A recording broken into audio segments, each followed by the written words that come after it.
पहले एक सिंपल सी बात समझ लें, जो कुछ आज आप सुनने जा रहे हैं, ये किसी एक पार्टी, एक लीडर या एक इवेंट की कहानी नहीं है। ये पिछले कई सालों की सियासत, हुकूमती फैसलों और स्टेट पॉलिटिक्स का नतीजा है। लाइटें शाइटें देखें, लेकिन पौधे तबाह करेंगे। अगर वहां पर अपने वो जो जंगली इनके साथ कुछ लोग हैं, अब वो आएंगे तो वो गलत बात है।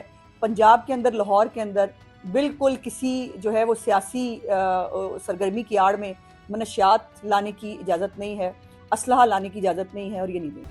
हमें नहीं मालूम था कि जंगली लोग जो है उस्मा बुखारी को बड़े पसंद है।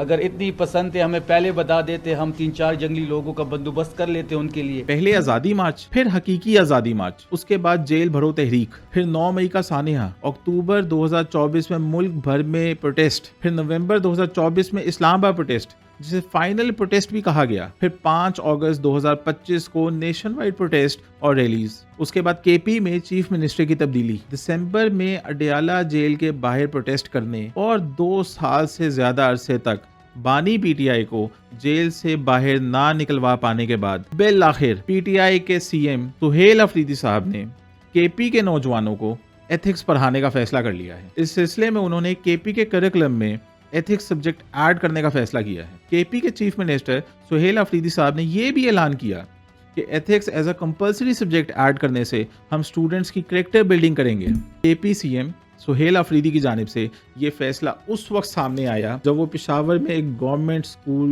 विजिट कर रहे थे। सर, काश कि आपने या आपके पिछलों ने इसी तरह स्कूल्स का विजिट 2013 में भी किया होता, 2013 में भी किया होता, जब केपी में पहली बार आपकी गवर्नमेंट आई थी। वहीं से कहानी असल जगह पर आती है। एथिक्स पर लेक्चर्स, सिलेबस में सब्जेक्ट्स और स्पीचेस बहुत अच्छी लगती हैं, लेकिन सियासत सिर्फ सिलेबस से नहीं चलती। सियासत ग्राउंड रियलिटीज, डिसीजंस और डायलॉग से चलती है। और पीटीआई का मसला यही है कि यहाँ एथिक्स पर बात तो हो रही है, जबकि पार्टी खुद एक पॉलिटिकल एथिक्स के क्राइसिस में फंसी हुई है। इस पूरी सिचुएशन का सबसे बड़ा झटका तोशाखाना 2 केस के वर्डिक्ट के बाद सामने आया है, जहां इमरान खान और बुशरा बीवी को 17 साल की सजा सुना दी गई है। अब ये सिर्फ एक लीगल केस नहीं है, ये एक पॉलिटिकल सिग्नल बन चुका है कि कोर्ट ने कह दिया है कि इमरान खान और बुशरा बीवी की जानिब से अथॉरिटीज को मिसयूज किया गया है, गिफ्ट्स को अंडर वैल्यू किया गया है और स्टेट को करोड़ों का नुकसान पहुंचाया गया है। पीटीआई के लिए ये वर्डिक्ट सिर्फ विक्टिम कार्ड का मटेरियल नहीं, बल्कि एक वार्निंग सिग्नल है कि अगर पीटीआई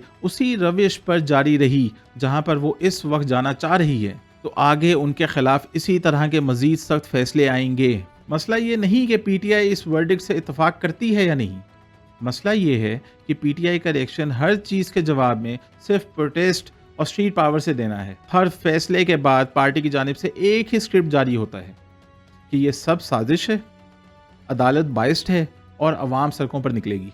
सवाल यह है कि पिछले 2 साल से अवाम की जानिब से सड़कों पर निकलकर क्या हासिल हुआ है। 9 मई के बाद से पार्टी की मेन लीडरशिप जेल में है, वर्कर्स जेल में है, कुछ वर्कर्स रूह पोष हैं। ऐसे में पीटीआई हर बार की तरह सियासत के जवाब में फिर से वही पुराना फॉर्मूला इस्तेमाल करना चाह रही है। 9 मई के केसेस में कुछ लोग एक्विट हुए, जबकि कुछ को 10-10 साल की सजा मिली। इस सबसे क्लियर हो जाता है कि सिस्टम या रियासत या एस्टैब्लिशमेंट पीटीआई को सॉफ्ट लैंडिंग देने के मूड में नहीं है। ऐसी सूरत हाल में जिद और कॉन्फ्रंटेशन से सियासत नहीं होती, बल्कि सेल्फ डिस्ट्रक्शन होती है। जेल में बंद पीटीआई के सीनियर लीडर्स ने जॉइंट लेटर लिख दिया है और ये कह दिया है कि इस वक्त मुल्क में जारी पॉलिटिकल, इकोनॉमिक और सोशल क्राइसिस का हल सिर्फ बातचीत से निकल सकता है। ये लेटर असल में पीटीआई के अपने लीडर के लिए एक एडवाइस थी, लेकिन पीटीआई के वर्कर्स या पीटीआई को कवर करने वाले जर्नलिस्ट इस बात से बखूबी वाकिफ हैं कि पीटीआई में सिर्फ एक ही लीडर है, पार्टी में उसी की चलती है। उसने कहना है कि रात है तो रात, उसने कहना है कि दिन है तो दिन, उसने कहना है कि 2018 से साफ शफाफ इलेक्शन पाकिस्तान की तारीख में आज तक नहीं हुए, तो हमें मानना पड़ेगा। उन्हीं की जानिब से हर बार की तरह अडयाला जेल से इस बार भी एक ही जवाब आया है, और वो भी हर बार की तरह इस बार भी प्रोटेस्ट का ही आया है। ऐसे में हुकूमत लाख कोशिश कर ले, हुकूमत इमरान खान को डायलॉग पर नहीं ला सकती, ना ही इमरान खान की पार्टी का कोई लीडर भी उनको डायलॉग पर ला सकता है। इमरान खान को डायलॉग पर लाने का सिर्फ एक ही हल है, और वो रास्ता इमरान खान की बहनों अलीमा खान, उज़मा खान और नौरीन खान के पास से होकर ही जाता है। इमरान खान से हुकूमत गुज़िश्ता 3 सालों से डायलॉग करने की नाकाम कोशिश कर चुकी है, लेकिन अभी तक वो इस नतीजे पर नहीं पहुंचे कि खान साहब भी सिर्फ अपनी बहनों के ज़रिए ही कंट्रोल किए जा सकते हैं और डायलॉग की टेबल पर लाया जा सकता है उन्हें। ताहम यही हुकूमत जो इस अप्रोच को अपनाने के बजाय उल्टा इमरान खान की बहनों पर ज़ोर ज़बरदस्ती करने और अडयाला जेल के बाहर उन पर ठंडा पानी डालने में लगी हुई है। हुकूमत को कौन समझाए कि इस तरह के इक़दाम करने से हालात और ख़राब होंगे और इमरान खान को बजाय मेज़ पर बैठाने और बातचीत करने के उल्टा आप उनको मुज़ाकरात की टेबल से और दूर ले जाएंगे और ऐसे में वो और एग्रेसिव होंगे और सख्त फैसले करेंगे। यहाँ पर इमरान खान साहब का सबसे बड़ा समझना भी ज़रूरी है। वो अब भी यही समझते हैं कि प्रेशर पॉलिटिक्स का मतलब सिर्फ रोड ब्लॉक करना है और प्रोटेस्ट अनाउंस करना है और इंस्टीट्यूशंस को चैलेंज करना है, लेकिन ग्राउंड रियलिटीज़ ये हैं कि इंस्टीट्यूशंस तो ऑलरेडी डिफेंसिव मोड में है। हर नया प्रोटेस्ट उनके लिए एक और नया जस्टिफिकेशन बन जाएगा और फिर वो पहले से भी ज़्यादा सख्त क्रैकडाउन करेंगे। गवर्नमेंट तो ओपनली कह रही है कि जब तक इमरान खान की जानिब से 9 मई पर रिग्रेट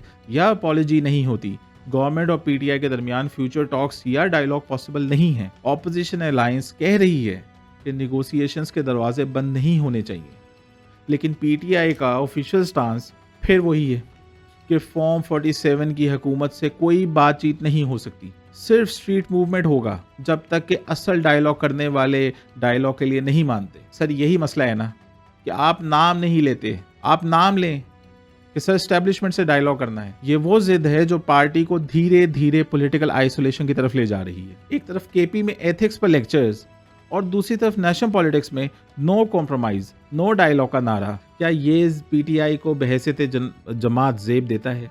एक तरफ केपी में एथिक्स पर लेक्चर्स और दूसरी तरफ नेशनल पॉलिटिक्स में नो कॉम्प्रोमाइज नो डायलॉग। इस मामले में ये तीनों शख्सियात मीना खान अफरीदी, शफी जान और उज़मा बुखारी इखलाकी दिवालियापन की वाज़ेह मिसाल बन चुके हैं। ऐसे माहौल में इन तीनों पर लाजिम हो चुका है कि वो कम अज़ कम एथिक्स का सबक ज़रूर पढ़ें, क्योंकि इस पूरे वाक़े में तीनों ही में इखलाकियात की शदीद कमी वाज़ेह तौर पर महसूस होती है।